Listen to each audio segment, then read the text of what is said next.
नमस्कार दोस्तों, मैं doctor Sheikh Zaid profit from it Prayagraj से क्वार्टर टू रिजल्ट श्रृंखला में आपका स्वागत करता हूं। आज हम जिस कंपनी के बारे में बात करने जा रहे हैं वो है Godrej consumer product limited. But इस कंपनी में बात करने से पहले मैं पीयूष सर और चिंतन सर को बधाई देना चाहता हूं उनके IFA best stock market training institute of the year के अवार्ड के लिए। चलिए फ्रेंड्स, हम गोदरेज कंज्यूमर प्रोडक्ट्स के बारे में बात करें तो गोदरेज कंज्यूमर प्रोडक्ट जिस इंडस्ट्री को बिलोंग करता है, जिस सेक्टर को बिलोंग करता है वो है FMCG sector, means fast moving consumer goods. अगर हम FMCG सेक्टर के बारे में इंडिया में बात करें तो ये इंडिया का 4th लार्जेस्ट सेक्टर है जो इंडिया के GDP में कंट्रीब्यूट करता है। और FMCG सेक्टर का हम आगे डिवीजन के बारे में बात करें तो इसे मेनली 3 पार्ट्स में बांट सकते हैं, जिनमें कि वो इंडस्ट्री जो house hold and personal care में काम करती है वो 50% कंट्रीब्यूशन करती है, वो इंडस्ट्री जो हेल्थ केयर में पार्ट लेती है वो 31% कंट्रीब्यूशन करती है इस सेक्टर में, और फूड एंड बेवरेजेस वाली इंडस्ट्रीज तकरीबन 19% FMCG सेक्टर को कंट्रीब्यूट करती है। अगर हम FMCG सेक्टर के ग्रोथ के बारे में बात करें तो 2020 का FMCG सेक्टर का मार्केट जो था वो तकरीबन 110 बिलियन US डॉलर था, और हम ये एक्सपेक्ट करते हैं कि 2025 तक ये तकरीबन 15% के CAGR से 220 बिलियन US डॉलर तक पहुंच जाए। आखिर हम ये ऐसी उम्मीद रखते क्यों हैं? तो अगर हम इसके ग्रोथ ड्राइवर्स के बारे में बात करें तो FMCG सेक्टर को जो मेन ग्रोथ ड्राइवर्स हैं वो आते हैं ग्रोइंग अवेयरनेस।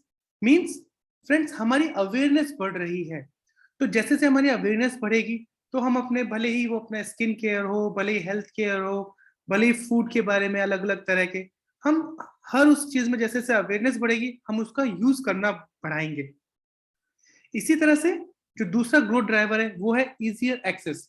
मींस अब चीजें हमारे हाथों में आ गई हैं, भले ही वो नेक्स्ट डोर स्टोर्स का खुलना हो इस वजह से, भले ही इंटरनेट क्योंकि बढ़ गया है और ऑनलाइन ये चीजें अवेलेबल इजीली हो जाती हैं इस वजह से, इजी कोरियर सर्विसेज की वजह से वगैरह, ये सब चीजें की वजह से हमारा जब इजीली एक्सेस हो जाता है तो हम इन FMCG प्रोडक्ट्स को और कंज्यूम कर रहे हैं पहले के बनस्पत, और जैसे से एक्सेस और इजी होता जाएगा हम फ्यूचर में यहाँ पे एक अच्छा ग्रोथ देख सकते हैं। इसी तरह से हमारी लाइफस्टाइल चेंज हो रही है। लाइफस्टाइल चेंज मतलब पहले जो हम बेसिक प्रोडक्ट्स यूज करता था इंडिया, बिकॉज हमारी इनकम इतनी अच्छी नहीं थी, ज्यादातर लो इनकम या लो मिडिल इनकम में थे। अब जैसे से हमारा इनकम बढ़ेगी हम मिडिल या अपर मिडिल में जाएंगे, तो हमारी लाइफस्टाइल चेंज होने की वजह से हम प्रीमियम प्रोडक्ट्स का यूज करना शुरू करेंगे, और जैसे ये प्रीमियम प्रोडक्ट्स का यूज बढ़ेगा हम देखेंगे इस FMCG सेक्टर में हमें एक अच्छा ग्रोथ देखने को मिलेगा। राइट फ्रेंड्स, तो चलिए हम ये देखते हैं कि इस सेक्टर की लिस्टेड कंपनीज कौन सी हैं। तो फ्रेंड्स, अगर हम पर्सनल प्रोडक्ट की लिस्टेड कंपनीज के बारे में बात करें तो पर्सनल प्रोडक्ट में कुल 19 कंपनीज लिस्टेड हैं जिनका total market cap 9.7 lakh crore का है। राइट फ्रेंड्स, इस मार्केट कैप का सबसे बड़ा हिस्सा हिंदुस्तान यूनिलीवर को जाता है 57% का। बट फ्रेंड्स, ये मल्टीनेशनल कंपनी है। राइट फ्रेंड्स, अगर हम इंडियन लिस्टेड कंपनीज की बात करें, वो कंपनीज जो इंडिया की हैं, भले ही वो अलग अलग देशों में काम करें, इंडियन कंपनीज की बात करें तो इंडियन कंपनीज की जो पर्सनल प्रोडक्ट की कंपनीज है उसका जो बड़े खिलाड़ी हैं वो आते हैं डाबर, गोदरेज CP और Marico, Emami and Bajaj consumer. And इसके बाद में जो कंपनीज है वो छोटी कंपनीज है। राइट फ्रेंड्स, तो फ्रेंड्स यहाँ पे हम देखते हैं कि लिस्टेड कंपनीज में डाबर तकरीबन 35% का मार्केट कैप शेयर रखता है, और गोदरेज कंज्यूमर प्रोडक्ट्स तकरीबन 31% का मार्केट शेयर रखता है मार्केट कैप में। राइट फ्रेंड्स, अगर हम इसी तरह से ऑपरेशनल रेवेन्यू मतलब रेवेन्यू फ्रॉम ऑपरेशन के बारे में बात करें तो total listed companies personal product की तकरीबन 92,000 करोड़ का रेवेन्यू जनरेट करा था लास्ट ईयर 2020 में, जिसका कि सबसे बड़ा रेवेन्यू का जो पार्ट ले जाता है वो हिंदुस्तान यूनिलीवर का है। बट फ्रेंड्स, यहाँ पे भी हम अगर इंडियन लिस्टेड कंपनीज के बारे में बात करें तो उसमें सबसे ज्यादा रेवेन्यू जनरेट तकरीबन 32% का कॉन्ट्रीब्यूशन गोदरेज कंज्यूमर प्रोडक्ट का है। राइट फ्रेंड्स, इसके बाद में अगर हम नेक्स्ट क्वालिटी फैक्टर जो उसकी प्रॉफिट जनरेशन था वो देखें, तो सेक्टर का लिस्टेड कंपनीज का टोटल प्रॉफिट जो जनरेट किया था वो तकरीबन 15,500 करोड़ का था, जिसका कि सबसे बड़ा हिस्सा हिंदुस्तान यूनिलीवर ने किया था। और अगर हम सिर्फ इंडियन लिस्टेड कंपनीज के बारे में बात करें, तो सिर्फ इंडियन लिस्टेड कंपनीज के टोटल प्रॉफिट का सबसे बड़ा हिस्सा गोदरेज कंज्यूमर प्रोडक्ट्स ने तकरीबन 31.5% का, और उसके बाद डाबर ने तकरीबन 30% का प्रॉफिट किया। राइट फ्रेंड्स, अगर हम इसके बाद में अगला जो हमारा अगला पैरामीटर आता है क्वालिटी चेक करने का, वो होता है net profit margin. Net profit margin friends क्या होता है कि टोटल सेल्स का कितना परसेंट हिस्सा प्रॉफिट के रूप में कोई कंपनी अपने घर ले जाती है। अगर हम इंडस्ट्री का एवरेज नेट प्रॉफिट मार्जिन देखें, तो इंडस्ट्री का एवरेज नेट प्रॉफिट मार्जिन तकरीबन 17% का है। यहाँ पे हम देखते हैं कि मैरिको, गोदरेज सीपी ये और इमामी लिमिटेड ये तकरीबन 16% का नेट प्रॉफिट मार्जिन रखती है, मैरिको 15% का नेट प्रॉफिट मार्जिन रखती है, और बजाज कंज्यूमर तकरीबन 24% का नेट प्रॉफिट मार्जिन रखती है। राइट फ्रेंड्स, और यहाँ पे जो हम राइट हैंड साइड देख रहे हैं ये मल्टीनेशनल कंपनीज हैं जिनके नेट प्रॉफिट मार्जिन इंडस्ट्री से बेटर है। राइट फ्रेंड्स, तकरीबन कोलपाल का 31%, प्रॉक्टर एंड गैम्बल का तकरीबन 18% और हिंदुस्तान यूनिलीवर का 17%। राइट फ्रेंड्स, इसके बाद में हम अगला क्वालिटी पैरामीटर देखें, तो अगला क्वालिटी पैरामीटर है हमारे पास आईसीआर, इंटरेस्ट कवरेज रेशियो, कि कोई कंपनी अपने फाइनेंस कॉस्ट का कितना ज्यादा अर्न कर रही, बचा रही है प्रॉफिट के हिसाब से। तो हम देखें तो इंडस्ट्री का एवरेज आईसीआर 53 का है, जबकि हम यहाँ पे देखते हैं कि हमारी इंडियन पर्सनल प्रोडक्ट्स की कंपनी जिनका एवरेज के आसपास ही है, और यहाँ पे हम गोदरेज कंज्यूमर के बारे में बात करें तो वो भी 16 का ही आईसीआर रखती है। फ्रेंड्स, ये 16 का आईसीआर भी बुरा आईसीआर नहीं है, बट इंडस्ट्री से कंपेयर करें तो कम है। राइट फ्रेंड्स, और यहाँ पे हम बजाज कंज्यूमर का आईसीआर देखें तो वो 236% का है। ऐसा क्यों हुआ फ्रेंड्स? बिकॉज बजाज कंज्यूमर एक डेट फ्री कंपनी है। राइट फ्रेंड्स, इसी तरह से हम मल्टीनेशनल कंपनीज को देखें तो उसका सभी का आईसीआर हमारे इंडस्ट्री के एवरेज आईसीआर से ज्यादा है। मतलब क्वालिटी वाइज यहाँ पे मल्टीनेशनल कंपनीज, बाहर की मल्टीनेशनल कंपनीज अच्छा कर रही है। राइट फ्रेंड्स, तो फिर हम इसके बाद में अगला क्वालिटी पैरामीटर देखते हैं, वो है रिटर्न ऑन इक्विटी। इंडस्ट्री का रिटर्न ऑन इक्विटी किसे कहते हैं फ्रेंड्स? रिटर्न ऑन इक्विटी हम कहते हैं कि टोटल इक्विटी का कितना परसेंट कोई कंपनी प्रॉफिट कर रही है। तो हम आरओई देखें तो इंडस्ट्री का एवरेज आरओई 16% का है, जिसका कि हमारा गोदरेज कंज्यूमर प्रोडक्ट तकरीबन 18% का आरओई रखता है। यहाँ पे फ्रेंड्स, यहाँ पे भी अगर हम देखते हैं तो जो बाहर की मल्टीनेशनल कंपनीज हैं उनका आरओई भी बहुत अच्छा है। राइट फ्रेंड्स, मतलब क्वालिटी वाइज यहाँ पे भी अच्छी है।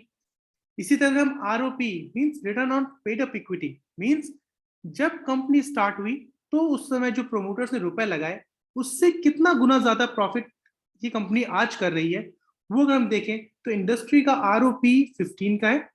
यहाँ पे अगर हम गोदरेज कंज्यूमर प्रोडक्ट्स को देखते हैं तो उसका आरओपी 17 का है। बट फ्रेंड्स, यहाँ पे भी अगर हम मल्टीनेशनल कंपनीज को देखें तो मल्टीनेशनल कंपनीज यहाँ पे भी एक अच्छी क्वालिटी रखती हैं। राइट फ्रेंड्स, तो आखिर हम इंडियन पर्सनल प्रोडक्ट की कंपनी में क्यों इन्वेस्ट करें जब हमें बाहर के एमएनसीज इतना अच्छा क्वालिटी देती हैं? तो फ्रेंड्स, इसका आंसर भी वही है जो बाकी सेक्टर्स में हमने देखा था कि हमें जो क्वालिटी वाइज बाहर की मल्टीनेशनल कंपनीज एक बहुत अच्छी क्वालिटी देती हैं, भले ही वो नेट प्रॉफिट मार्जिन, आरओई हो, आरओपी हो, आईसीआर हो। बट जब हम ग्रोथ के बारे में बात करते हैं तो ग्रोथ इनका कहीं ना कहीं हमारी इंडियन कंपनीज के पीछे पछड़ता है। तो अगर हमको ग्रोथ देखना है तो हमें इंडियन पर्सनल प्रोडक्ट्स की कंपनी में इन्वेस्ट करना चाहिए, और अगर हम क्वालिटी देखें तो हमें मल्टीनेशनल कंपनीज में थोड़ा सा इन्वेस्ट करना चाहिए। तो यहाँ पे भी हम वो बैलेंस बना के रखेंगे कि ग्रोथ का और क्वालिटी का। राइट फ्रेंड्स, तो चलिए हम गोदरेज कंज्यूमर प्रोडक्ट्स के बारे में बात करें कि गोदरेज कंज्यूमर प्रोडक्ट ये गोदरेज ग्रुप की एक कंपनी है। राइट फ्रेंड्स, गोदरेज ग्रुप को बनाया था आदिशी गोदरेज और परिजोशा बुर्जोजी गोदरेज ने 1987 में। और आज हम देखते हैं कि यही गोदरेज ग्रुप में Godrej industry, Godrej consumer products, Godrej Agrovet, Godrej properties जैसी कंपनीज हैं, और Godrej and Boyce MFG corporation limited जैसी एक होल्डिंग कंपनी भी है, राइट फ्रेंड्स। तो इस गोदरेज ग्रुप की हमें एक सब्सिडरी मिली गोदरेज कंज्यूमर प्रोडक्ट्स। तो अगर हम गोदरेज कंज्यूमर प्रोडक्ट्स के बारे में बात करें तो 1920 में गोदरेज के home and personal care business को स्टार्ट किया। उस समय इन्होंने एक सोप बनाया, तब उस समय हम एनिमल फैट से साबुन बनाते थे, तब मिस्टर गोदरेज ने एक वेजिटेबल ऑयल से साबुन बनाने की शुरुआत की, राइट फ्रेंड्स। और 2001 में गोदरेज सोप से डिमर्जर हुआ तीन चीज का, जिसमें कि आप गोदरेज केमिकल्स और एफएमसीजी प्रोडक्ट्स का जो है वो आता है गोदरेज कंज्यूमर प्रोडक्ट्स। ये दो कंपनीज उसके डिमर्जर से निकली। और आज हम गोदरेज कंज्यूमर प्रोडक्ट को देखें तो आज गोदरेज कंज्यूमर प्रोडक्ट के पास लीडर ब्रांड्स हैं, जिसमें कि Good Knight, Godrej expert hair colour, hit जैसी ब्रांड जो कि अपने मार्केट में लीडर है, वो गोदरेज के पास है। तो फ्रेंड्स, इस शुरुआत में अगर हम देखें कि आज गोदरेज का जो प्रोडक्ट पोर्टफोलियो है वो कैसा है, तो प्रोडक्ट पोर्टफोलियो में हम गोदरेज को दो पार्ट में बांट सकते हैं, जिसमें कि होम केयर और पर्सनल केयर। होम केयर में हम देखते हैं कि जो गुड नाइट, हिट जैसे हीरो ब्रांड्स गोदरेज के पास है। और पर्सनल केयर में भी हम देखें तो गोदरेज रिच क्रीम, सिंथॉल और हैंड वॉश जैसे अच्छे प्रोडक्ट्स गोदरेज अपने पोर्टफोलियो में रखती है। और फ्रेंड्स, अगर हम इस कंपनी का ज्योग्राफिकल रेवेन्यू देखें तो ज्योग्राफिकल रेवेन्यू में सबसे ज्यादा जो कंपनी का रेवेन्यू आ रहा है वो इंडिया से आ रहा है, तकरीबन 57%। और हम अफ्रीका को भी देखें तो अफ्रीका से भी इंडिया के बाद में तकरीबन 23% का रेवेन्यू अफ्रीका से जनरेट हो रहा है, राइट फ्रेंड्स। और अगर हम इसमें ग्रोथ के बारे में बात करें तो H1 के रिजल्ट में हमने देखा कि इंडियन का जो रेवेन्यू, इंडिया से जो रेवेन्यू आ रहा है उसमें तकरीबन 14% का हमें ग्रोथ मिला। और वहीं पे जो अफ्रीकन कंट्री से जो रेवेन्यू आ रहा है वहां पे भी हमें 33% का रेवेन्यू ग्रोथ दिखा, राइट फ्रेंड्स। तो अगर हम इसके एक्सपेंस के बारे में बात करें कि कंपनी का एक्सपेंस कहाँ पे जा रहा है, तो मेजॉरिटी ऑफ एक्सपेंस जो है वो कंपनी का रॉ मटेरियल में जाता है। एंड फ्रेंड्स, H1 रिजल्ट में हमने देखा कि रॉ मटेरियल में भी हमें 33% का ग्रोथ दिखा, इस एक्सपेंस में भी हमें एक अच्छा खासा ग्रोथ देखने को मिला। आखिर ऐसा हुआ क्यों? क्योंकि कंपनी के रॉ मटेरियल्स जिसमें कि आपका पाम ऑयल आता है और डिफरेंट टाइप्स के एरोसोल और पेट्रोलियम प्रोडक्ट्स आते हैं रॉ मटेरियल के रूप में, इनका कॉस्ट बढ़ा। इसी के साथ पैकेजिंग मटेरियल का भी कॉस्ट बढ़ा, जिससे कि कंपनी के मार्जिन पे इफेक्ट आया। एंड फ्रेंड्स, अगर ये इन्फ्लेशन को और पैकेजिंग इनको अभी कंट्रोल में नहीं कर पाते तो हो सकता है कंपनी को इससे कोप अप करने में अपने मार्जिन को थोड़ा कॉम्प्रोमाइज करना पड़े। कंपनी ने अपने कॉन कॉल में बताया था कि थोड़ा बहुत कोप अप करने के लिए कि दिसंबर से अपने सोप वगैरह के प्राइस बढ़ाने वाले हैं, बट ये बहुत ज्यादा प्राइस नहीं बढ़ा सकते हैं। तो हमें यहाँ पे ध्यान रखना पड़ेगा कि जैसे जो इन्फ्लेशन है, जो मटेरियल कॉस्ट बढ़ा है, उसका इफेक्ट हमें कंपनी के मार्जिन्स पे दिखेगा, राइट फ्रेंड्स। अगर हम कंपनी के शेयर होल्डिंग पैटर्न के बारे में बात करें तो शेयर होल्डिंग पैटर्न में प्रोमोटर्स के बाद में सबसे बड़ा स्टेक जो है वो एफपीआईज के पास में तकरीबन 26% का। और 2011 से लेके अभी तक एफपीआईज ने अपना स्टेक 20% से बढ़ाकर 26% पे कर दिया, राइट फ्रेंड्स। अगर हम इस कंपनी के हिस्टोरिकल बिहेवियर के बारे में बात करें, फ्रेंड्स हिस्टोरिकल बिहेवियर हम क्यों देखते हैं कि आखिर पास में कंपनी ने कैसा परफॉर्म किया, तो पिछले 19 सालों में कंपनी ने तकरीबन 18% के सीएजीआर से अपने रेवेन्यू को 24 गुना किया। मींस जहां पे 2002 में ये तकरीबन 450 करोड़ का रेवेन्यू जनरेट करती थी, आज 2021 में इसने तकरीबन 11,000 करोड़ का रेवेन्यू जनरेट किया, राइट फ्रेंड्स। इसी तरह हम प्रॉफिट के बारे में बात करें तो पिछले 19 साल में प्रॉफिट भी कंपनी का 22% के सीएजीआर से 41 गुना हो गया। मींस कि 42 करोड़ का प्रॉफिट 2002 का आज बढ़ के तकरीबन 1700 करोड़ का हो गया, राइट फ्रेंड्स। अगर हम ट्रेंड्स के बारे में बात करें कि मतलब ये चलिए क्या यहाँ पे डिमांड आ रही है, क्या इस सेक्टर में डिमांड आ रही है, तो अगर हम इसके पीयर कंपनीज को भी देखें, चेक करें कि H1 में पीयर कंपनी का क्या हाल रहा, तो जैसा कि फ्रेंड्स हम ये एक्सपेक्ट कर सकते हैं कि Q2 में इंडिया की जीडीपी ऑलमोस्ट 15% से ग्रोथ करेगी। बट अगर हम पर्सनल प्रोडक्ट की कंपनीज के बारे में बात करें, तो पर्सनल प्रोडक्ट की कंपनी भले वो गोदरेज कंज्यूमर प्रोडक्ट हो, भले इमामी लिमिटेड हो, भले डाबर हो, भले मेरिको, इन सब में हमने देखा कि एक अच्छी डिमांड हमें मिली। मीन्स हमें ये तो पता है कि एफएमसीजी सेक्टर का ग्रोथ हमें डिमांड तो मिल रही है, राइट फ्रेंड्स। अच्छा, यहाँ पे एक चीज और है कि बजाज कंज्यूमर में मात्र 2% का हमें मिला। फ्रेंड्स, बजाज कंज्यूमर में हमें एक चीज ध्यान देने वाली बात है कि बजाज कंज्यूमर जो है, ये इसका जो मेन फोकस है वो सिर्फ ऑयल बिजनेस में है, राइट फ्रेंड्स। तो इस वजह से यहाँ पे भी हमें हमें बहुत ज्यादा फ्लक्चुएशन देखने को मिलता है, राइट फ्रेंड। भले ही बजाज कंज्यूमर का आईसीआर बहुत अच्छा है, मार्जिन अच्छे हैं, बट क्योंकि फोकस मार्केट है तो हम यहाँ पे देखते हैं कि यहाँ पे फ्लक्चुएशन बहुत है। तो अगर हम बजाज कंज्यूमर में इन्वेस्ट करते हैं तो हमें इसके लिए प्रिपेयर रहना पड़ेगा। एंड अगर हम इंडियन मल्टीनेशनल में से भले ही गोदरेज सीपी में इन्वेस्ट करें, भले ही इमामी में करें, भले ही डाबर में करें, भले ही मैरिको में करें, बट अपना पार्ट, कुछ पार्ट इस एफएमसीजी सेक्टर, इस personal product, Indian personal product की कंपनी में भी रखना चाहिए, राइट फ्रेंड्स, ताकि हम इस ग्रोथ का अपने पोर्टफोलियो के ग्रोथ में फायदा ले सकें। तो चलिए बात करते हैं, डिमांड जब बढ़ रही है तो करंट ट्रेंड हमारे गोदरेज सीपी का है क्या।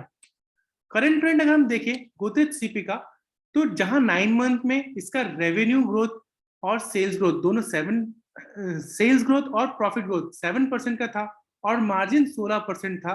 ये ईयर एंड आते आते जो इसका रेवेन्यू ग्रोथ, सेल्स ग्रोथ रहा वो 11% का और प्रॉफिट ग्रोथ 15% का रहा। Q1 में हमने देखा कि रेवेन्यू ग्रोथ 24% से बढ़ा और सेल्स सिर्फ 5% से बढ़ा।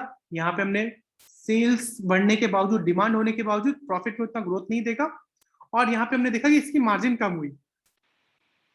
वहीं पे हम H1 में भी देखते हैं कि इसका रेवेन्यू ग्रोथ 15% से रहा और सेल्स ग्रोथ भी 5% से रहा। यहाँ पे भी हमने देखा कि मार्जिन पे मार पड़ी। फ्रेंड्स, हम ये एक्सपेक्ट कर सकते हैं कि इस साल ईयर एंड तक ये तकरीबन 12% से अपना सेल्स ग्रोथ करे और 5% से अपना प्रॉफिट ग्रोथ रखे और मार्जिन तकरीबन 15% रखे। अगर हम ये एक्सपेक्टेशन रखते हैं तो हमारा एक्सपेक्टेड ग्रोथ क्या होना चाहिए शॉर्ट टर्म के लिए, सेल्स ग्रोथ 12%, प्रॉफिट ग्रोथ 5% और मार्जिन 15% की। और वहीं पे हम लॉन्ग टर्म में, क्योंकि ये कंपनी एक अच्छे क्वालिटी की कंपनी है, तो हम ये एक्सपेक्ट कर सकते हैं कि ये कंपनी तकरीबन 12% से सेल्स ग्रोथ करे और प्रॉफिट ग्रोथ भी तकरीबन 12% से करे। इस एक्सपेक्टेशन के साथ अगर हम फ्यूचर एक्सपेक्ट करें तो कंपनी का सेल्स जो 2021 में तकरीबन 11,000 करोड़ का था, 2022 आते आते हम इसको 12,000 करोड़ का देखेंगे और 2030 आते आते ये कंपनी तकरीबन 30,000 करोड़ का सेल्स कर रही होगी। फ्रेंड्स, यहाँ पे प्रॉफिट के बारे में अगर हम बात करें तो 2021 में ये 1,700 करोड़ का प्रॉफिट किया इसने। 2022 में हम ये एक्सपेक्ट कर सकते हैं कि ये तकरीबन 1,800 करोड़ का प्रॉफिट करेगी। फ्रेंड्स, प्रॉफिट में हमें ये ध्यान देने वाली बात है कि इसका लाइफ टाइम हाई प्रॉफिट कब आया था। लाइफ टाइम हाई प्रॉफिट आया था 2019 में, और जो ये 2019 से ये जो फॉल आया उसकी रिकवरी हम देखें कि हमारा जो 2022 है वो तकरीबन 74% तक का प्रॉफिट में रिकवरी देखेगा। अभी हम लाइफ टाइम हाई प्रॉफिट यहाँ पे नहीं देख रहे हैं, हम लाइफ टाइम हाई सेल्स देख रहे हैं लेकिन लाइफ टाइम हाई प्रॉफिट नहीं देख रहे हैं। तो फ्रेंड्स, हमें इसका इफेक्ट यहाँ पे इसके प्राइस चार्ट में भी देखने को मिला कि ये जो प्रॉफिट टूटा है, मतलब प्रॉफिट सेल्स कितना नहीं बढ़ा, इसका हम इफेक्ट यहाँ पे देखने को मिल रहा है कि ये वापस से करेक्शन में आ गया है। ये जो करेक्शन मोड में आ गया है तो यहाँ पे हमें इस स्टॉक को इकट्ठा करने का मौका मिल रहा है। अगर ये हमें 732 से 936 की रेंज में मिल रहा है तो हम यह इसको इकट्ठा करना शुरू कर देंगे और हम ये एक्सपेक्ट करेंगे कि शॉर्ट टर्म में ये वापस से रिकवर करे और हमारा नियर टर्म टारगेट तकरीबन 1100 रुपए का होगा, मींस वापस से ब्रेकआउट लेवल तक, राइट फ्रेंड्स। और हमारा जो लॉन्ग टर्म टारगेट है, लॉन्ग टर्म टारगेट मींस लंबे समय के लिए नेक्स्ट 3 to 4 इयर्स का वो 2700 होगा। राइट फ्रेंड्स, तो ये मौका है इस तरह की कंपनी को इकट्ठा करने का फ्रेंड्स, क्योंकि पर्सनल प्रोडक्ट में हम 2 तरह की कंपनीज को लेने का सोचते हैं। तो इस गोदरेज कंज्यूमर को हम 2 से 3% तक अपने पोर्टफोलियो में रख सकते हैं। राइट फ्रेंड्स, एंड लास्ट में ये जो एक डिस्क्लेमर है कि ये जो प्रेजेंटेशन है ये सिर्फ स्टडी पर्पस के लिए था। अपने बाइंग और सेलिंग के लिए अपना खुद का रिसर्च करें या फिर अपने फाइनेंशियल एडवाइजर्स की कंसल्ट करें। Thank you so much and thank you Piyush sir हमको ये सिखाने के लिए, and thank you so much profit family.